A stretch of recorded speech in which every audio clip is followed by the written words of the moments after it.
Hey everyone, I'm John Steele, and this is After 4, a podcast for InterVarsity Alumni. Life after college is hard, and even a great experience with your InterVarsity chapter doesn't shield you from the challenges of transition. As we hear stories from real alumni learning how to make it in their post-InterVarsity reality, my hope is that this podcast will offer some encouragement, a few laughs, and even some hope for the future. This is After 4, and these are your stories. What's up? Welcome to After 4, the podcast for InterVarsity alumni, and even more specifically, welcome to the 100th episode. Heyo! Yes, excited to celebrate it with you. That heyo in the background is my bestie, Steve Baty. Sorry, did I just ruin the intro? No, not at all. Okay. It's great. Glad to have you here again, Steve. John, great to be here. 100 episodes, wow. Who knew this time would fly by so quickly? But here we are. I thought you were going to say, who knew that this time would ever come? Well, who knew we would make it to 100 episodes? Who knew you would make it to 100? Honestly, I didn't think you had it in you. Yeah, you know. I don't know. Well, the Steve Baty, Southern Minnesota area director, my former supervisor, my best friend ever. Ever. That's new territory. I think sometimes I was competing with old best friends. But, they're old news. Yeah, that's true. And they don't listen to this podcast, so. No, very true. Me either. Just kidding. That's not true. It's going to be a test of our friendship right here. Well, I haven't listened to every episode, John. Full disclosure. Nobody has except me and my mom. Really? Barry Reese, maybe. Oh, you're right. Top fan. So today, our 100th episode, the main structure of this is going to be a top 10 countdown. Top 10 episodes from the last 3 years of After 4, with a few segments splashed in here and there, a few extra things we're going to do, and a really exciting announcement that we're going to make at the end of this podcast. We've been alluding to it for a while here, a few episodes, and today is the day that we will actually announce it. So we're going to take our time. This is not going to be a normal length episode. We're going to move a little slower. Usually we try to stick to 30, 35 minutes. This will not be happening today. Yeah. We've got our coffee. We're ready to rock and roll. This is just going to be a great time. I'm 100 episodes. Let's go. All 100. Here we go. All 100. Like to go big or go home. Here let's go. Starting with number 1, 50 hours straight. Let's get started. No. Today we're looking at the top 10 most popular episodes of After 4 from the last 3 years. Before we do that, let me just say that, we've had a lot of guests on this show in the last 3 years, and they have been amazing. Like, every guest has been fantastic. We've learned a ton from our alumni. They have just a diverse set of experiences in life after graduation, and they have blessed us greatly. So I just want to say thank you to everyone who's been on this show. You've been a blessing to us and to our alumni listeners. And so we have awesome alumni. Yeah, and for sure. I've been grateful for every one of them.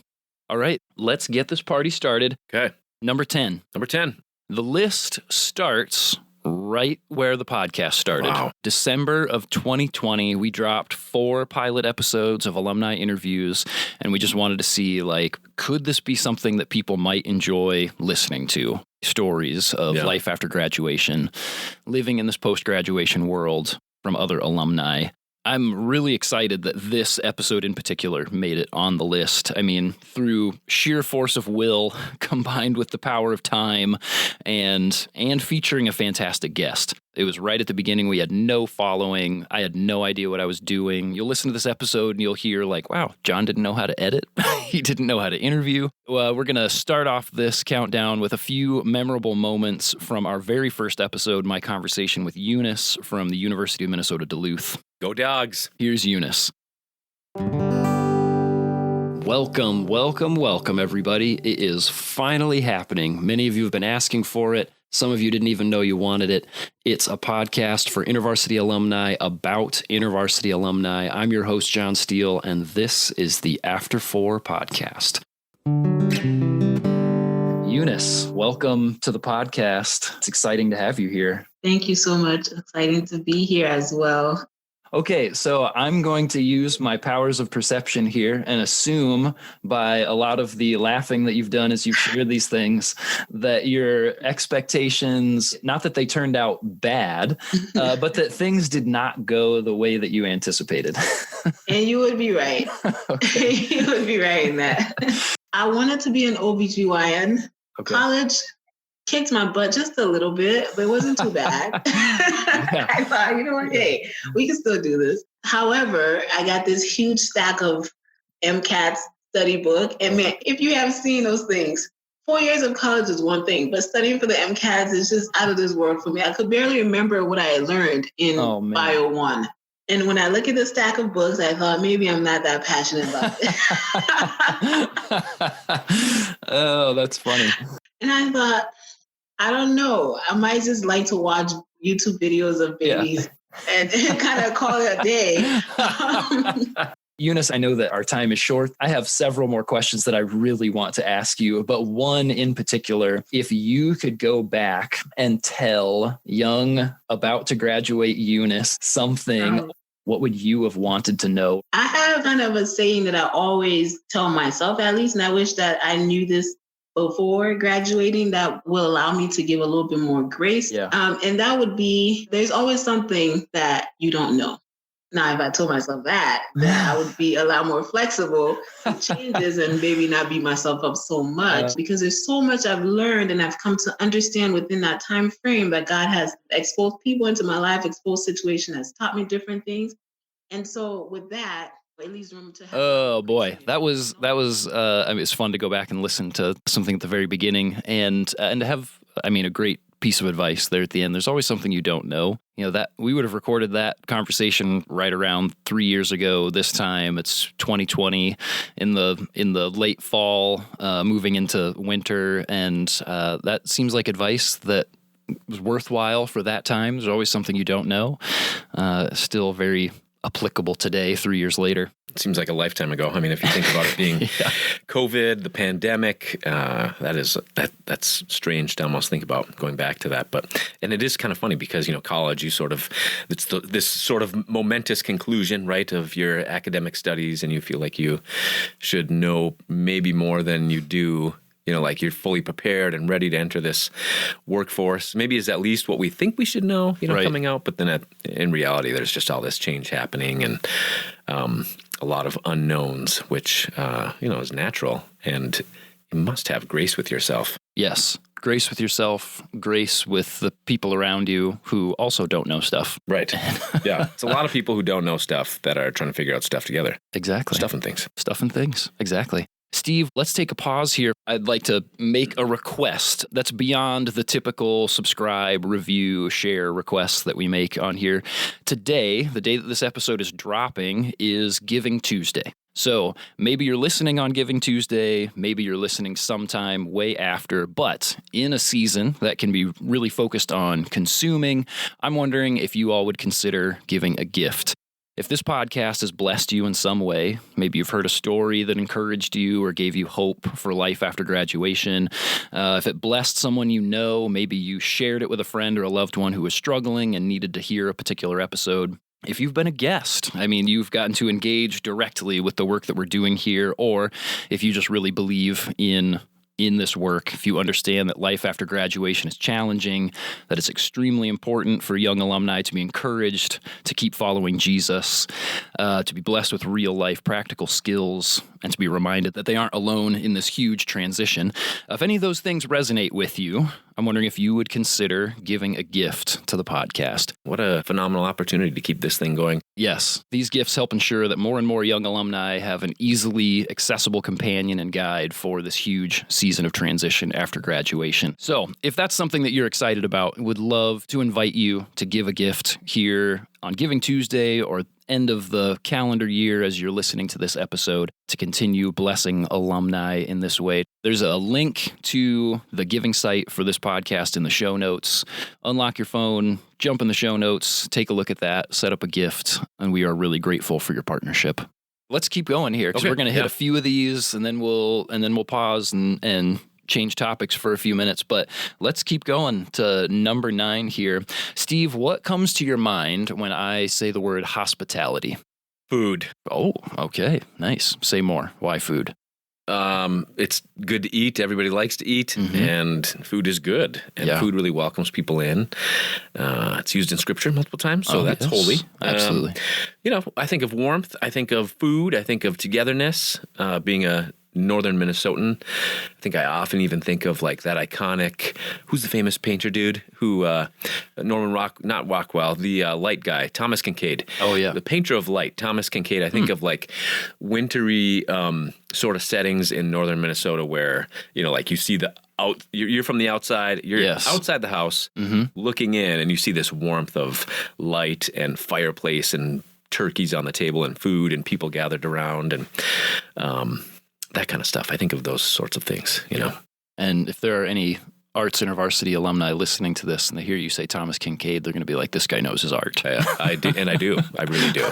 I'm very familiar with Thomas Kincaid. Got a soft spot all of our in my grandmothers had prints of Thomas Kincaid in their house. Mine didn't, but yes. Okay. All right. Sorry. This next episode on the countdown is about, where do we start with hospitality, which is, I think is a really interesting question to ask in these early days after graduation when you probably feel like you don't have a lot of resources to give. Yeah. Like you probably don't have, I'm assuming that you don't have a room that you could open up to somebody, that maybe you don't feel like you can prepare a big meal and host people in your home. And something I appreciate about this episode is that it does work to contextualize of what are these early steps that we can take and what are the most important things that we consider for what it looks like to be hospitable. Even if you don't feel particularly gifted in hospitality, like myself, I would not say that I am a hospitable person. It's not a gift. It's not a gift of mine. That's way more Caitlin's gifting than mine. And this episode is a helpful place to get started with some of that. So let's jump into number 9 on the countdown here. It's episode 51, Making Space for Hospitality with Mike and Annie Zentera.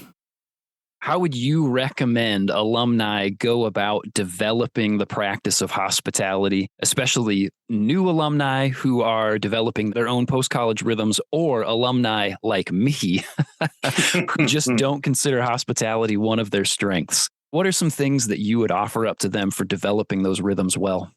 I think hospitality is a lot about seeing people and making sure they know they are cared for and loved.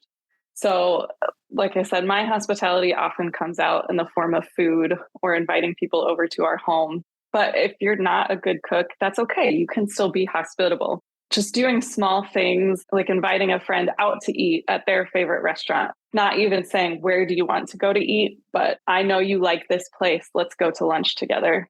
Or if you listen to a podcast, like maybe the After 4 podcast, yes, and you think, oh, my friend would really enjoy that, send that to them. So I think just small things can be a good way to start practicing hospitality, to let your friends know you're thinking about them, and you know what they like, and you want to care for them. The other person who's formed me as I think about hospitality is Fred Rogers, aka Mr. Rogers. Yes. Won't you be my neighbor? Won't you be my neighbor, right? I think of the song that he sings, It's You I Like. How can I communicate that it's not anything about how someone looks or how they act? It's just the fact that they are. And how can I express the fact that I like them just the way they are? Because that's the way that God sees them. WWMRD. Man. Yeah. What would Mr. Rogers do? Yeah. What would he do? That's a great litmus test right there for your hospitality. Yeah. And that's, I appreciate some of those framings that Mike and Annie both give of like, I just like you the way that you are. And that's what I want to communicate. And Annie, Annie making this comment about, like, inviting somebody to a restaurant they like or to a movie that they wanted to see or something like that. It's just not even asking, but just knowing those things about them and saying, let's go do this. Yeah. That, I think about hospitality. I definitely think about hosting people in your home in some way. And that I appreciate that they kind of just blow the doors off of that and say like, no, that we can think much more broadly about what it looks like to be hospitable. Yeah, I think in my younger days too, it was probably easy to think like hospitality has to look a certain way, act a certain way, feel a certain way. And I think what I loved about Mike and Annie's episode was the nature of hospitality can just be like, hey, where are my passions in life? Yeah. And where do I see a need in the world? Right. And go meet it. Yes. It can be very simple. It could be complex. And that is such a vastly diverse sort of answer than maybe what I used to see hospitality as. Right. I really like that because it makes it feel like, I can, even if I don't feel gifted in hospitality, that I can still be hospitable by leaning into the gifts that I have, the things that I like, I am actually good at this and it serves people in this way and helps them feel seen and taken care of. It's like, that's really nice. Yeah. Hey, let's do one more before we jump into our next thing here. Let's jump to number 8 on the countdown. Before we do that, Steve, a question for you here, and that's how much interaction over the course of your life have you had with rhythms of the church calendar? Not a whole lot. Okay. Yeah, I grew up in an evangelical tradition. We didn't talk about the church calendar a whole lot, so I would say much more so recently in my current church practice. Yes, same thing for me. I did not grow up in a high church experience, like very laid back. We went to church regularly, but the big things that we would celebrate were Christmas and Easter. Those were the big church celebrations. So very similar experience to you, which is in part what sort of made me want to do this next episode and some of the other episodes that came along with it. It's a very unique episode for us because it was a change from alumni interviews and advice about day-to-day life after graduation and focused in on something very different, the Christian calendar, the church calendar. This is also a podcast where a buzzword comes out for me, which is fascinating. Yes. Fascinating. It's hard not to use that word in some of these conversations. But yes, this is episode 26, Why Lent, with Jason Gabry. So for others who are listening, maybe who find themselves in a similar place, can you just start by giving us a general overview, a general explanation of the season that we're about to step into? What is Lent exactly? Lent is the 40-day period that the church celebrates between Ash Wednesday and Easter. So it's basically 40 days before Easter. And traditionally, it's been a time of fasting and almsgiving, which we can talk about almsgiving later, but it's been a time of fasting and almsgiving to prepare spiritually for Easter. You have people going through a process of learning the faith before they get baptized. Catechesis is what it was called, a process of learning the basics. What do we believe about who God is? What do we believe about Jesus? What do we believe about the faith that we're joining in? And so people who had come to faith in Jesus, they would be a part of the body, they'd be a part of the community, but they wouldn't participate in communion. They wouldn't participate as full members of the church until they were baptized. Easter became a key time to be baptized because for those who might not think in these terms, baptism symbolizes dying with Christ and rising with Christ. And what better time to celebrate dying and rising with Christ than on Easter Sunday when you're celebrating the resurrection of Jesus? And so new converts to the church would go through a period of 40 days of learning and instruction and fasting and almsgiving. And it was in part to prepare them for full immersion in baptism and full inclusion in the church as they're getting to be baptized on Easter Sunday. And so that's kind of how Lent formalized in its beginnings. This is fascinating. I had to do it. It is. I had to include one official fascinating. I do remember, having that conversation with Jason and just walking away thinking, wow, Lent and the leading into Holy Week and Easter, which we do also have episodes with Jason about Holy Week and Easter in particular. It made that whole process much more meaningful to me, knowing about that history, that these were people who were wanting to join the church community, but were going through a very serious process of development and asking questions and, practicing what it looks like to be a follower of Jesus. And then I've never seen someone baptized on Easter. And then for them to have a baptism service like that, to be the place where we baptize people, is on Easter Sunday, rising again with Christ. Yeah. Such great Really imagery. cool. It is. It is. I mean, that it's fair and appropriate for you to use the word fascinating. It doesn't come across as contrived or, it's totally authentic when you use it. So yes, use the buzzword fascinating. And that episode was really quite fascinating with Jason, just the church history piece. And like anything in life, it's just nice to know why you do something. Like once we dig in a little bit, like it does make something more rich. And I really liked the way that Jason mentioned, that it's freedom to follow Jesus through the practice of Lent, that we're not bound to these rituals in and of themselves, but they bring us to a further place of freedom in Christ. Yes. And, such a great reminder of what some of those practices are. Yeah, I'm really grateful for that bit of knowledge that Jason imparted, and Jason returned for several other episodes. Holy Week, there's a 2-part episode on that. And then he came back to talk about Advent, and those were also extremely helpful. And he also came on to talk about loneliness just in the last couple of months here, and to share about his book, Wait With Me, Meeting God in Loneliness. We actually had an alum write in about that episode in particular. It's not related to Lent, what we just talked about, but to engaging with Jason in some of his episodes. This is Kayla C. She said, Jason's episode truly encouraged me and made me feel seen. I'm also so grateful to be able to hear shared experiences from people in the same stage as me who may be going through tough seasons of transition. I mean, that's a great word from Kayla. Just yes. To see that episode met her where she was at. Absolutely. Yeah. And I mean, Kayla is also a recent grad, just graduated in May of 23. And so thankful to hear that After 4 has been a blessing to you, Kayla, as you've made that transition, and hope it continues to encourage you to walk with Jesus through the season of life and long after. That is so much what we want After 4 to do, to be something that gives practical skills, yes, but really primarily encourages alumni to keep saying yes to Jesus in this big transition of life that they're experiencing after graduation. We actually have a few different alumni that we've heard from, so I think let's pause our countdown right here for a few minutes and take just a minute to hear from a few other alumni who have written in to share about their experience with After 4. Sarah C.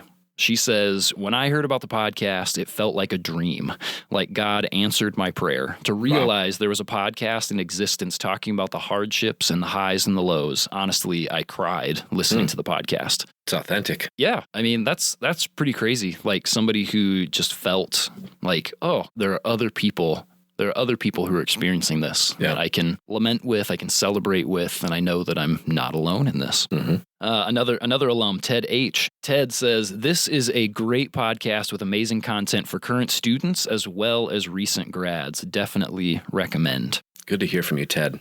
Let's see here. Grant D., another alum, says, I wish this podcast had been around when I graduated. This podcast has been so refreshing.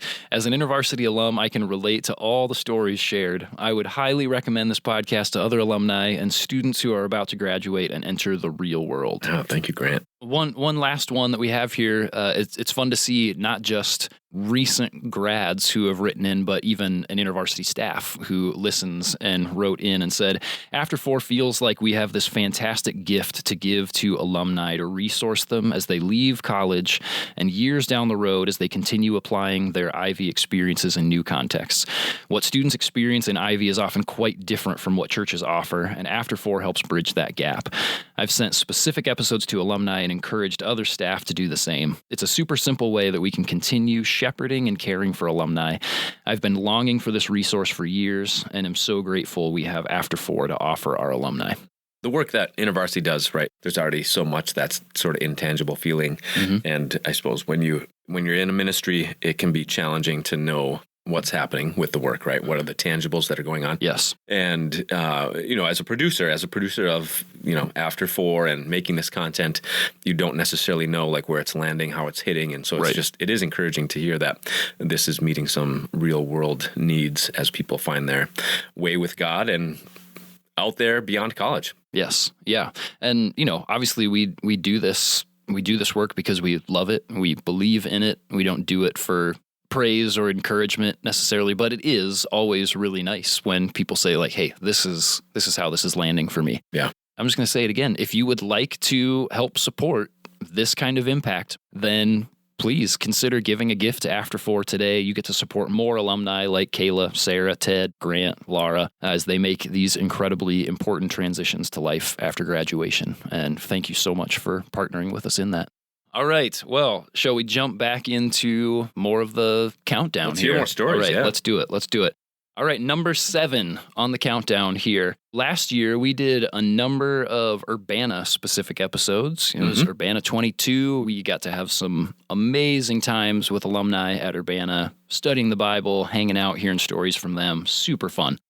Leading up to Urbana, we had a number of people on the podcast. We got to meet Ruth Hubbard, the director of Urbana, Ymer Santiago, the worship director, our alumni manuscript leader, Ross Haymond. But we also got to hang out with our next guest on the countdown, our Urbana 22 MC, Anna Lee Winans. And she talks about Urbana as a place to lay down your life and to rise up with the Spirit. And we got to hear that illustrated through a pretty serious story of Anna's, as she was, her story of having COVID in the early days of the pandemic, a really serious case, wondering if it might take her life, and then talking about the encouragement that she received from Jesus for herself and for us as well. So here's episode 45 with Anna Lee Winans.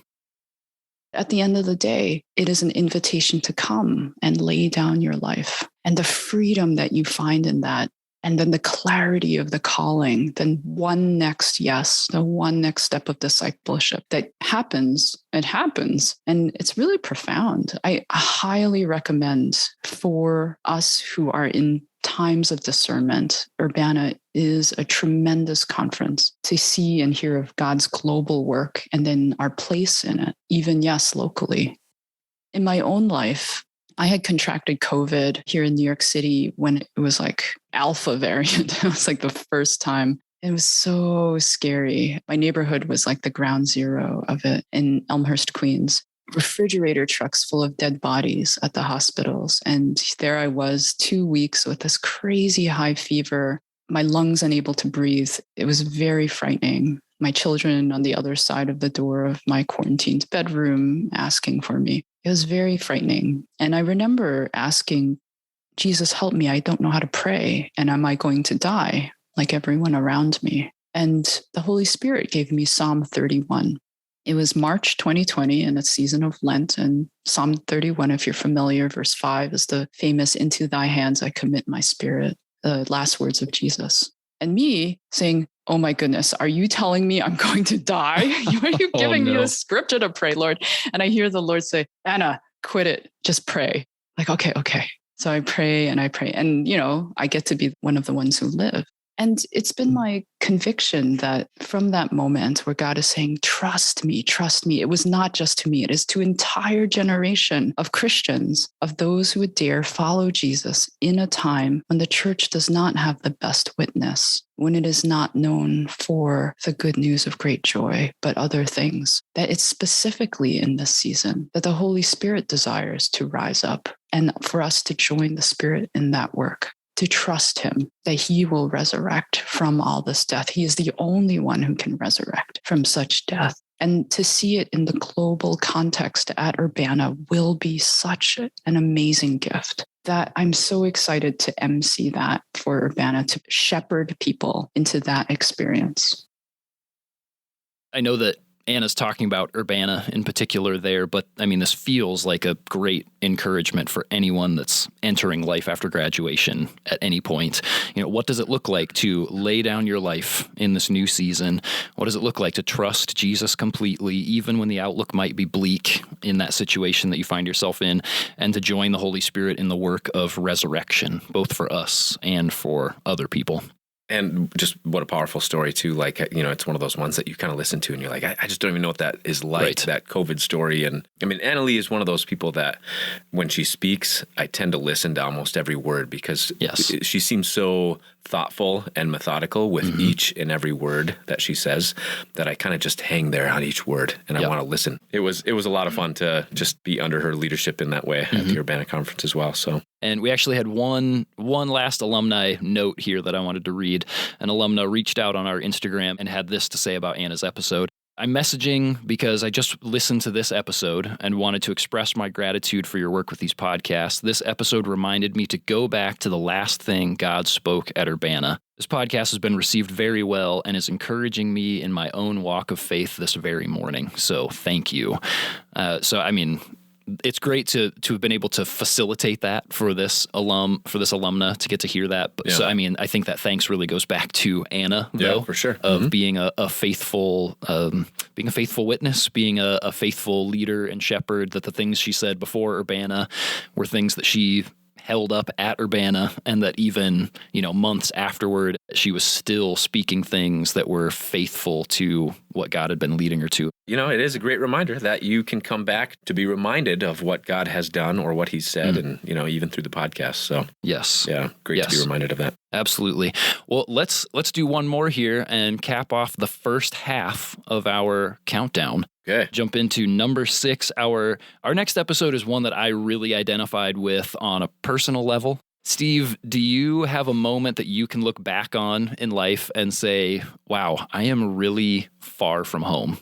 I do. Would you like me to share it? Yeah, please do. I think it's probably when I interned in Washington, D.C. is one of the times that I think about most. And then I went back out there to work. It's just a very different culture than the Midwest. It's the most educated place in the world, I believe. And there's a lot of socioeconomic sort of power dynamics there at play, and very different place than northern Minnesota. So, yeah, I felt very much far from home when I was spending my few summers back to back in Washington, D.C. That sounds very similar to the story that I would think of, which is moving to Minnesota. I've talked about that like probably too many times on the podcast. People are like, move on, John, just get over it. But I do think back to those days, those first 2 or 3 years of being in Minnesota, and just what a challenging transition that was. I never wanted to leave Indiana in the first place. Sure. And here I was, and here I still am 14 years later. But yes, that time of just like, gosh, I am so far from everything I know, all the people that I know, there's nobody here that I'm connected to. And how am I supposed to function, let alone thrive? Like, how am I just supposed to function in this space? The guest that's on this next episode tells a story that illustrates how painfully aware of the same scenario she was. And we'll hear about how, after months of making no connections whatsoever, she finally had a meaningful interaction with someone while she was visiting a church, and how that blossomed into just a very real friendship that connected her to many other friends as well. Yeah. I was immediately drawn to this episode because of War Road, Minnesota. Oh. Anybody in the hockey community, you hear War Road, at least in Minnesota, and you're immediately like, oh, well, I'm listening. I mean, it's Hockey Town, USA. It's produced so many NHL players. I mean, the 2 gold medals that the men's Olympic team has produced in its history, both teams have had people from War Road, Minnesota. Wow. Very hockey town, it's frozen 10 months out of the year. So what do? You play hockey. So I immediately was ready to listen to Corinne and her story. That's amazing. I didn't know any of those things. And the fact that it's frozen 10 months out of the year speaks to some of the things that Corinne was sharing. So number 6 on our top 10 countdown is episode 94, Faith, Courage, and a Much Needed Hug. I had this vision in my head that, I'm going to get up there and move into my little apartment, and I'm immediately going to find friends and join a small group and join the worship team. And it's all just going to be a great community. And then it wasn't. There just are very few people here that are my age. Okay. So you've got high schoolers and then married adults with kids. There are very few even like married adults who don't have kids. So a pretty wide gap in just life experiences. Yeah. So I just really struggled to get plugged in to a community that could relate to where I was and I could relate to where they were.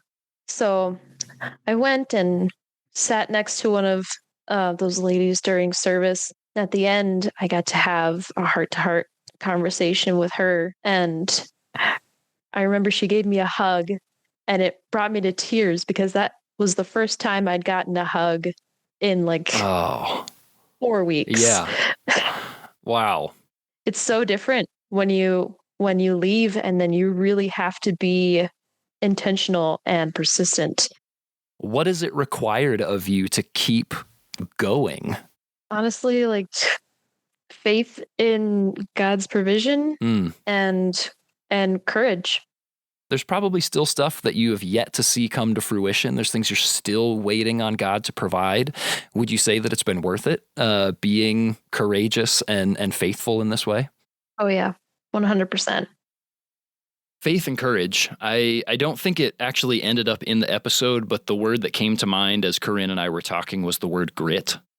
That it just feels like not just for making friends and finding community, but that life after graduation just requires grit for most of us. Yeah, it does. I love that you can sense it. You can hear it in her voice. You know, I get this picture of her. I've been to War Road, played hockey there when I was a kid. And I can picture the town. I can picture the winters up there. I'm from up that way.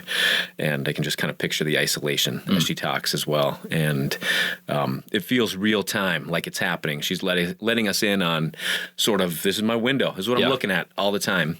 And that's really valuable, I think, to just be able to hear that as well as somebody's kind of living it out. You know, she hasn't just had this great revelation or God's really met me X, Y, and Z, or, you know, I'm still living in it. And it does require that grit, which is hugely important.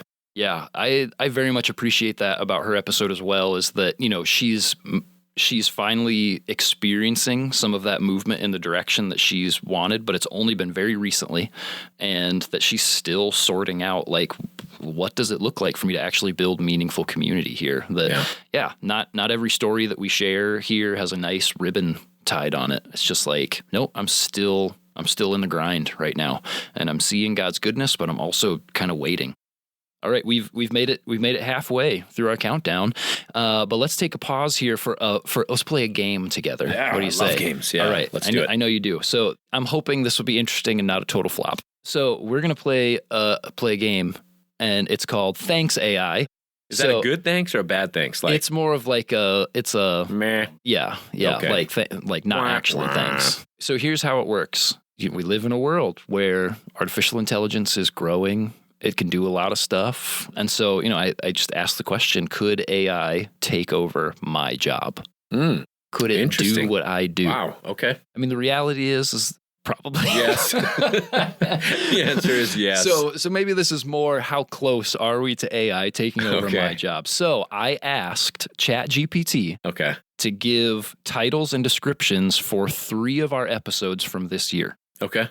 So your job, Steve, is I'm going to read ChatGPT's title and description. Okay. Your job, you can open up Spotify or something and scroll through, is to see if you can identify the episode that it's talking about. Okay. So if you want to take the time to read descriptions, you can, or if you just want to read episode titles, you can do that. But your job is to see if you can identify if ChatGPT did a better job than me of writing titles for these episodes. Sure.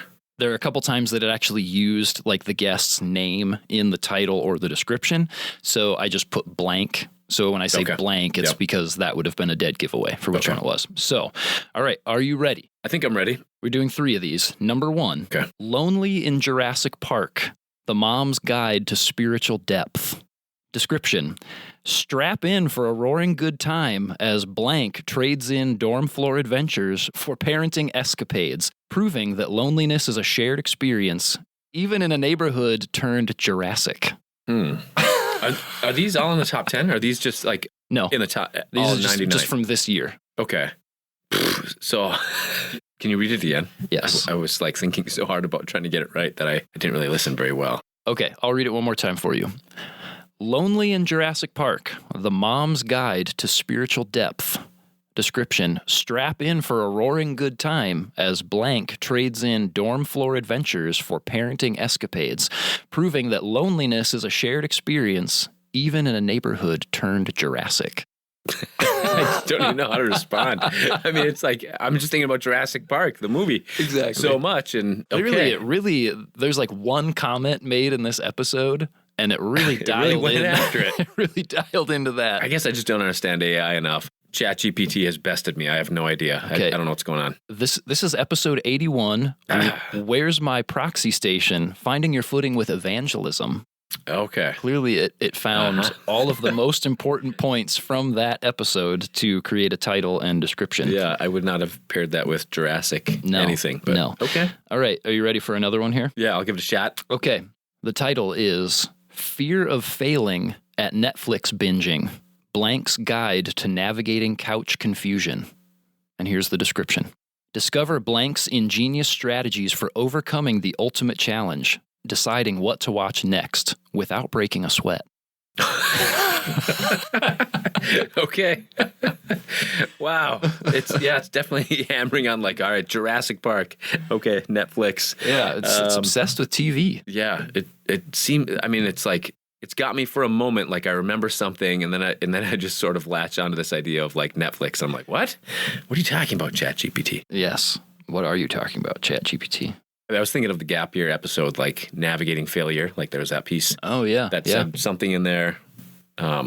But then with the Netflix piece, I don't remember that at all being in that episode. So I'm lost. Okay. The answer is episode 89, Navigating Anxiety with Grace and Grit with our good friend, Dr. Barry Reese. Wow. Okay. There's some other really great title options that ChatGPT gave for this. You want me to read a couple more of them to you? Yeah. Anxious Academics from PhD to OMG. Navigating stress in ivory towers. Laugh along as Dr. Barry Reese spills the beans on his on his journey from academia to anxiety expertise with a few cowboys and a dash of sarcasm. Oh, man, that would have been a dead giveaway for Barry. All right, are you ready for our last one? Yeah. I'm going to make this one just a little bit easier for you. All right. I'm going to give you a narrower timeline for this. This episode was released sometime between the beginning of October and now. Okay. So here is ChatGPT's title and description for this episode. Breath prayers or breath mints? Discussing God's preferences for freshness. Description. Hold your breath for this divine discussion on the theological importance of breath mints. Join the hosts as they debate whether God prefers peppermint or spearmint, and if heavenly halitosis is a genuine concern for the Almighty. It's theology with a fresh twist. This is episode 98. Correct? What is theology and why should it matter to me? Yes, there you go. Dr. Emily Hill and Dr. Jeff Leo. Yes, that's it. Is it for us? Is it for academics? Is it for pastors? Is it for all of us? It's for all of us. Okay. Dr. Emily Hill says that, well, I guess she's quoting somebody else, but she would say that we are all theologians. So I like that. Okay, so Steve, I have to know, in your opinion, based on this game, is my job at risk? Not at all, because ChatGPT confuses me. Netflix, Jurassic Park, breath mints, what? All I can say is, if you're listening, please help this podcast continue to be run by humans. Keep the robots out. That's right. Support after 4. Well, that was a fun diversion. Let's jump back into our countdown here. Yep. Number 5 on our countdown here. This episode features an alumna who hasn't actually graduated yet. And that's not necessarily unusual. You know, we've spoken with a few people who hadn't yet graduated, but this alumna is actually like years away from graduating. But she has a really unique story that we hadn't heard yet on After 4. She was finding herself in the middle of a school year and found that she was just in a really unhealthy place, emotionally, relationally, spiritually, academically, just across the board. And she's put in this position where she has to choose, either gut it out and potentially put her health in danger, or stop and run the risk of not coming back after a gap year and potentially looking like failure. It's one of the concerns that she voices. I think that our guest made a really brave decision in that she decides to step away. She gets this invitation. She senses God inviting her into a gap year. And from there, in the midst of that gap year, an invitation into becoming a volunteer. So here's Linda Lopez in episode 87, From Gap Year to Volunteer, Why Failure Should Always Be an Option.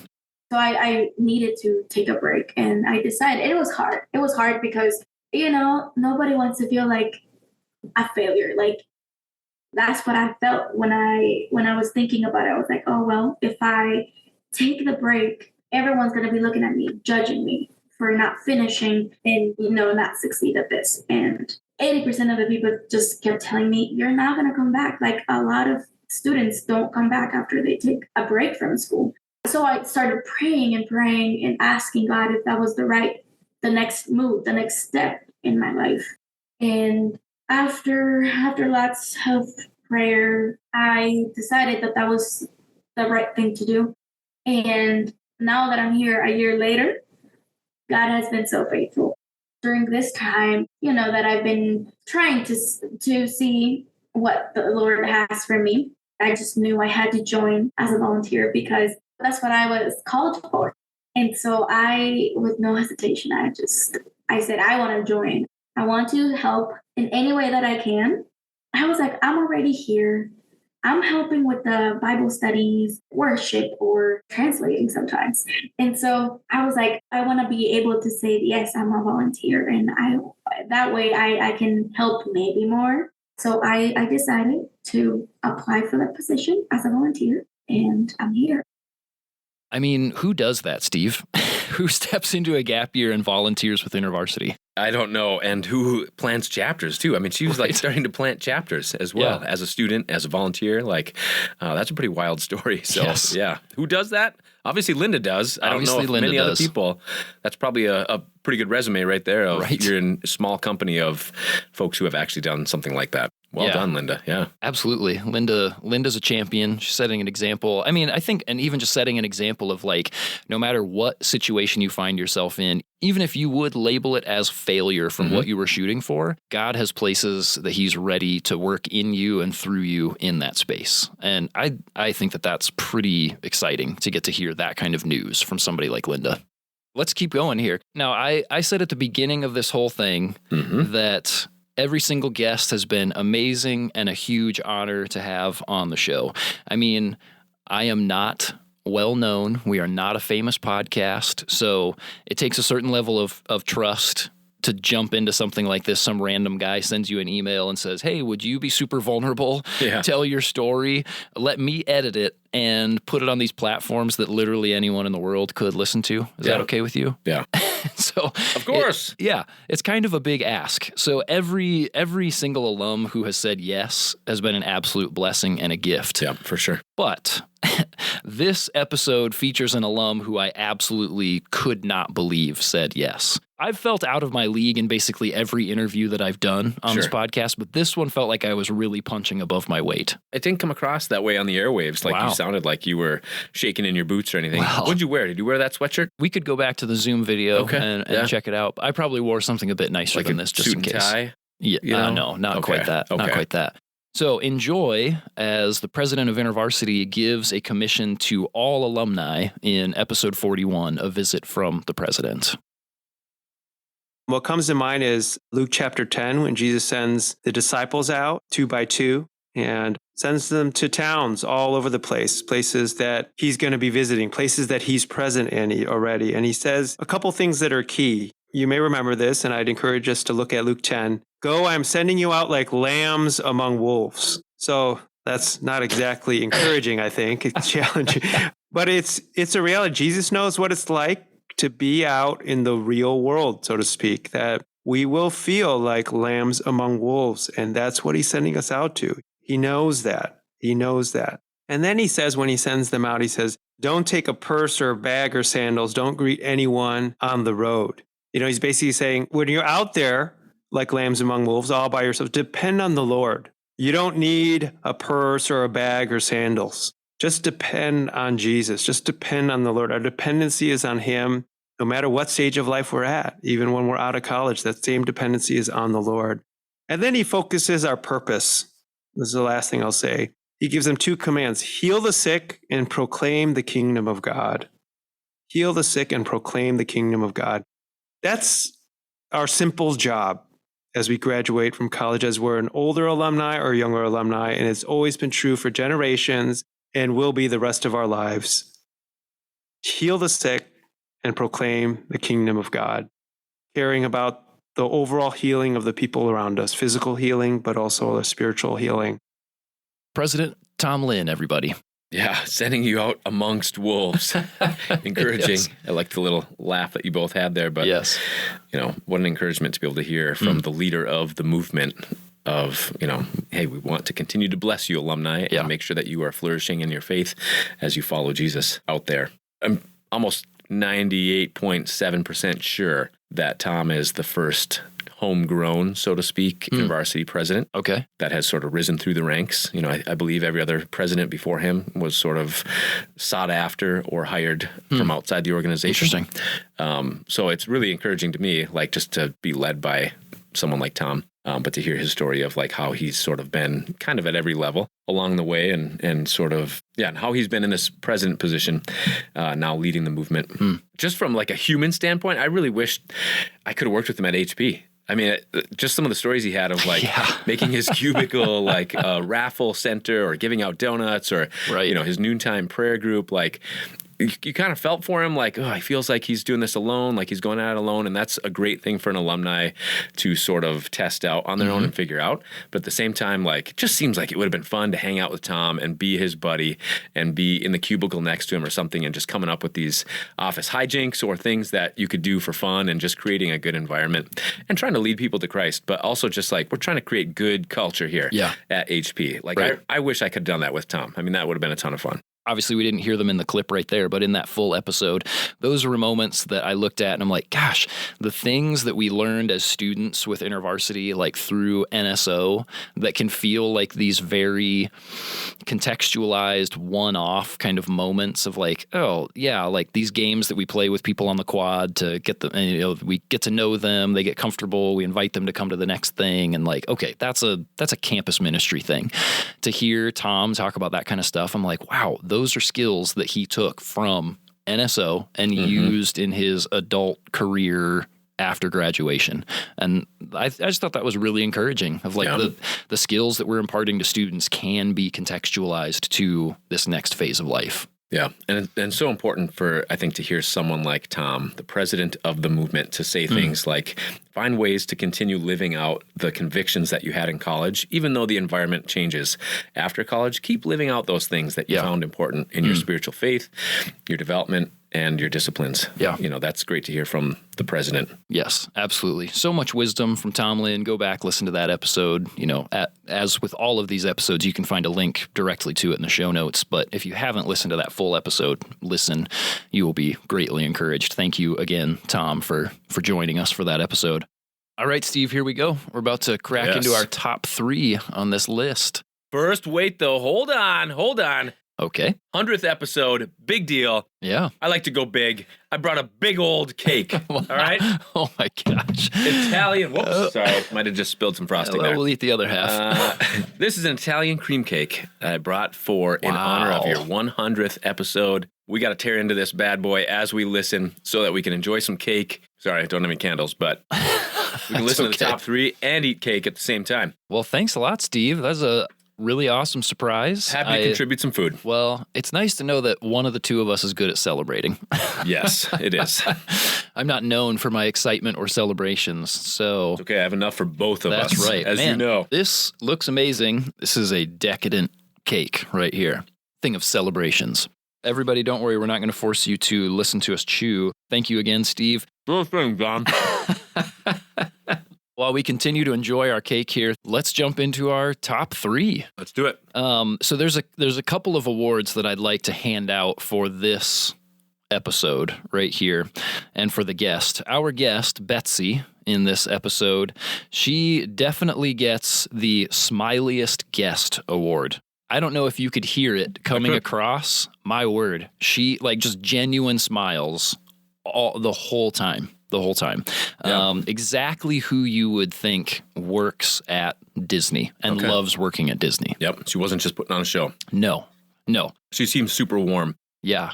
Clearly her joyful, happy personality came through. I'm glad that you were able to hear that as well. That is 100% the experience that I had. I think this episode also gets the award for longest title, or is really close to it. This episode is number 74, and this is what it's called: Roller Coasters, Fairy Tales, and Waiting in Line, when alumni life is a walk in the theme park. Yeah.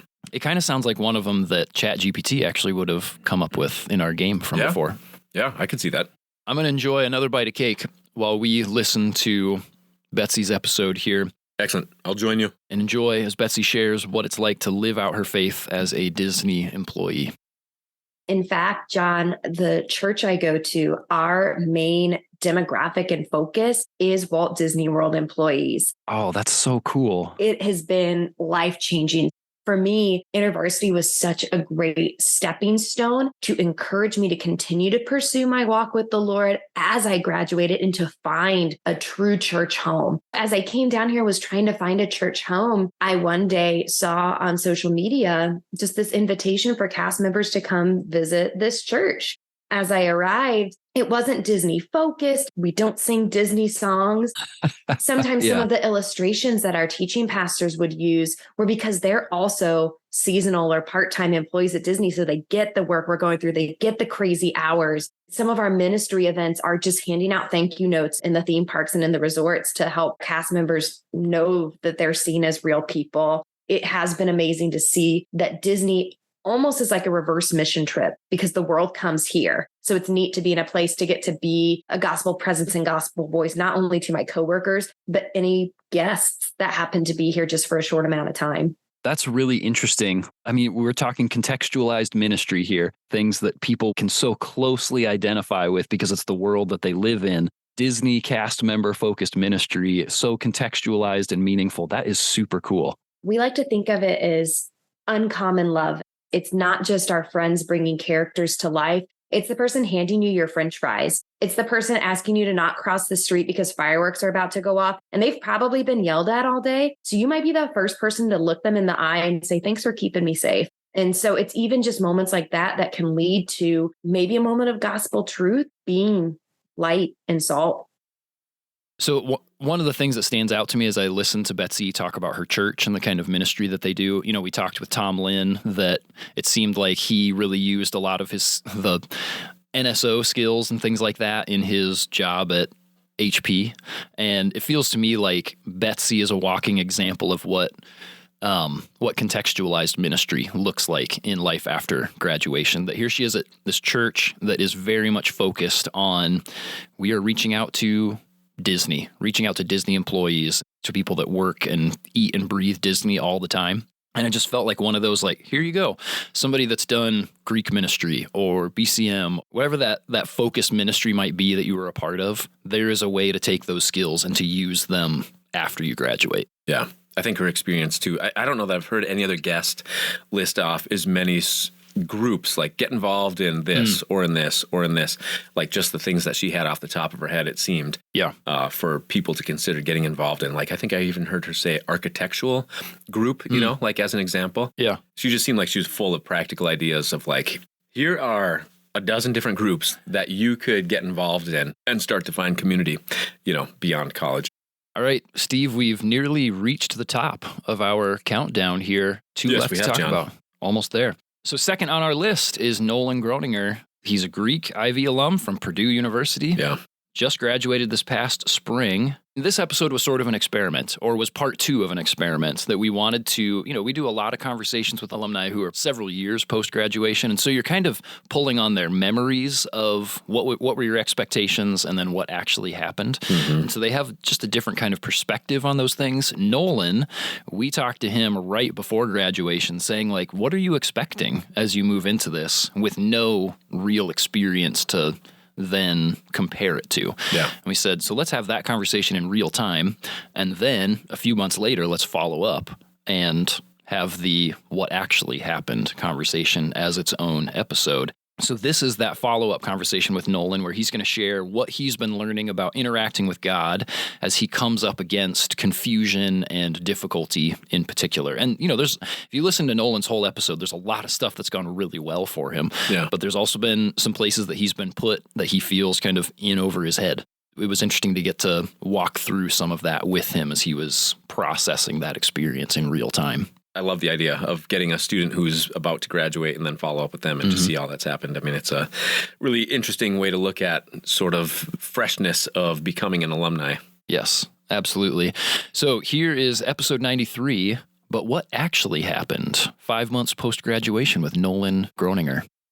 I think a lot of times we can get in the mindset like, Lord, just lay out the red carpet, show me where you want me to go. But I feel like a lot of times when he doesn't do that, he just wants us to knock so that the door can be opened, or he wants us to ask so that we can receive, or he wants us to seek it out.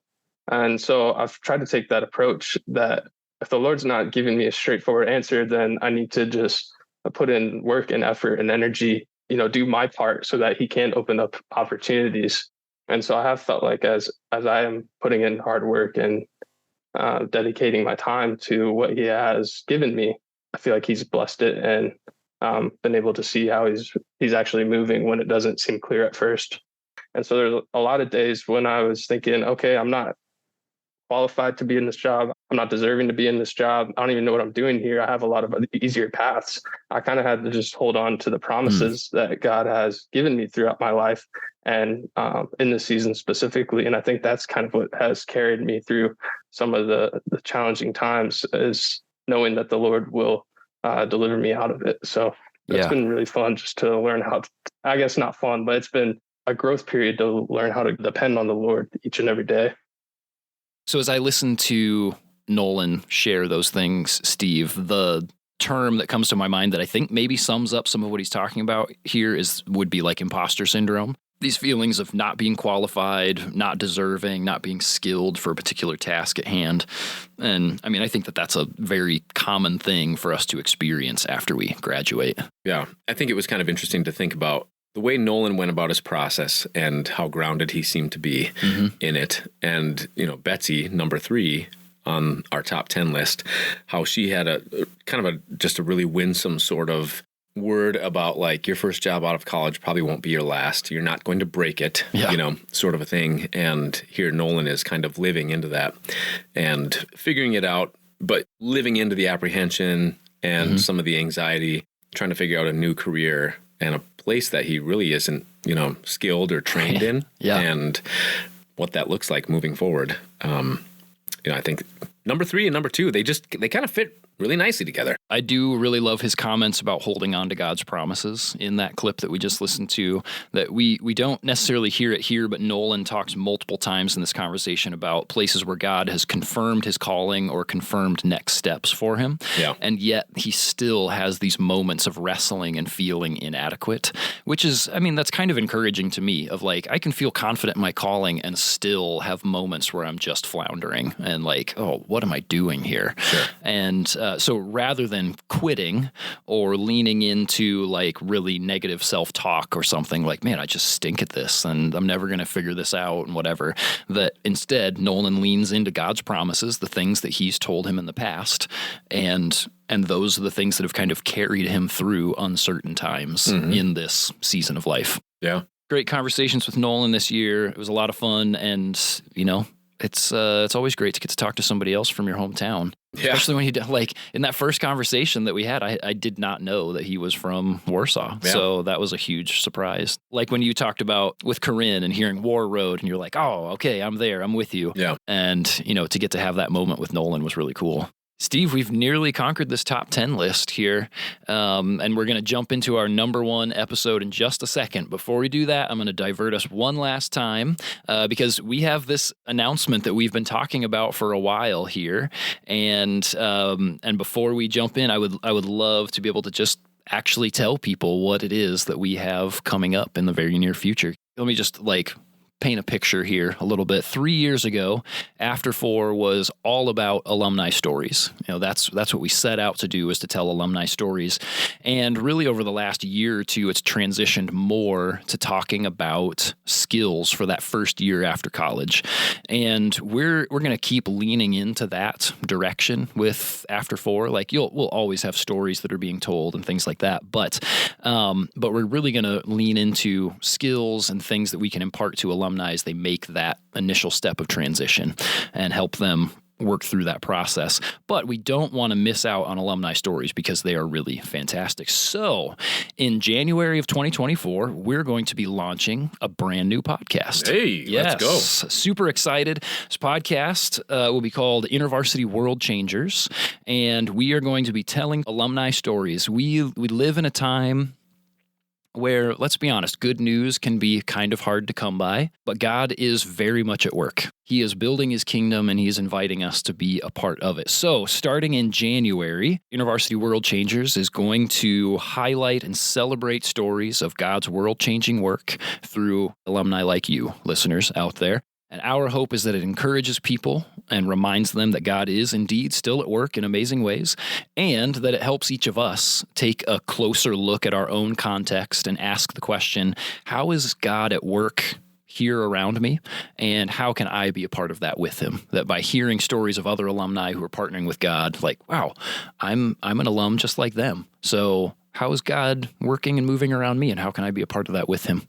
So I'm really excited for people to get to hear these stories. We're going to have a teaser trailer that's going to drop in just a couple of weeks here, and we have phenomenal guests that are lined up. We're going to drop those episodes in early January, and then we will continue releasing episodes moving forward from there.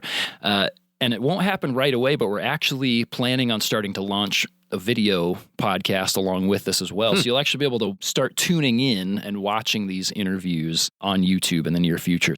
If you're excited about this kind of work, if you're excited about work that's being done for alumni like you and hearing these stories, then please check out the show notes. There's a giving link there for this brand new podcast. If you'd like to help it get off the ground here in the early days, we would love to have you do that with us. Thanks a lot for that. That's really exciting. So you're diving into the world of vodcasting. After 4 is not going anywhere? No, After 4 is not going anywhere. It's continuing on. It's just we are continuing to kind of niche down into this skills and frameworks and things to help people transition well into this next phase of life after graduation. Should we bring it in for a landing here? Let's do it. What's number 1? Our number 1 episode of all time. Here it is. Exactly. Drum roll. Very exciting drum roll. Our number 1 episode from the last 3 years is none other than Anson, the rocket scientist, from episode 72, I'm a Rocket Man, following Jesus as a NASA rocket scientist. Yeah, my name's Anson, and I first got connected with InterVarsity at Rensselaer Polytechnic Institute in upstate New York. Go red, go white. Studied aerospace engineering, and from there, started working at NASA while I was in college through the Pathways internship program.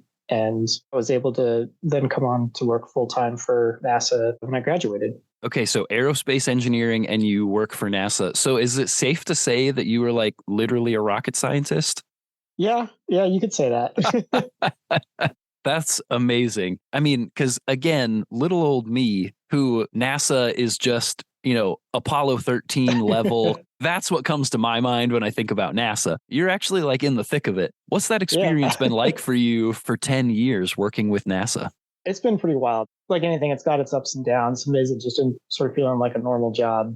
Sometimes it even looks like a normal job. I go into a cubicle and I run models all day and look at graphs. But the really cool part is just being part of a mission where we're pushing the edge of what humanity is capable of doing.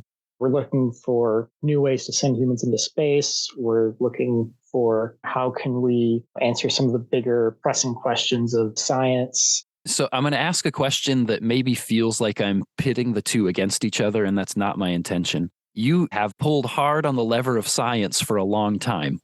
And I think that there are ways that you are innately made to think. And there are also ways that you are taught to think critically, scientifically. Where is evidence? I mean, the work that you're doing right now, you said you're like working through models and trajectories and graphs before something is actually constructed and a potential human being is strapped to it. You have to have evidence that this thing is going to work and that it's going to work consistently. Right. So it seems to me that the idea of evidence and certainty and being able to back up saying, this is a good idea, we should move forward with this. I imagine that you and the community that you're a part of holds that with a special reverence. What has it been like for you navigating some of those big questions when a huge part of your life is built around gold standard scientific?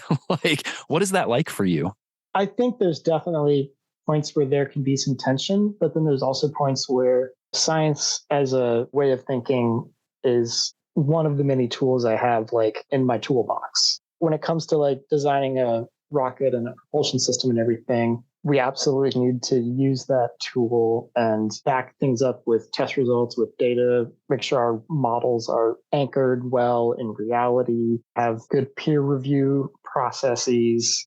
Then when it comes to things in more the faith realm, I think I still bring a little bit of that to the table in that I do want to see different theological points or whatever backed up in some way with, if you will, the data of Scripture.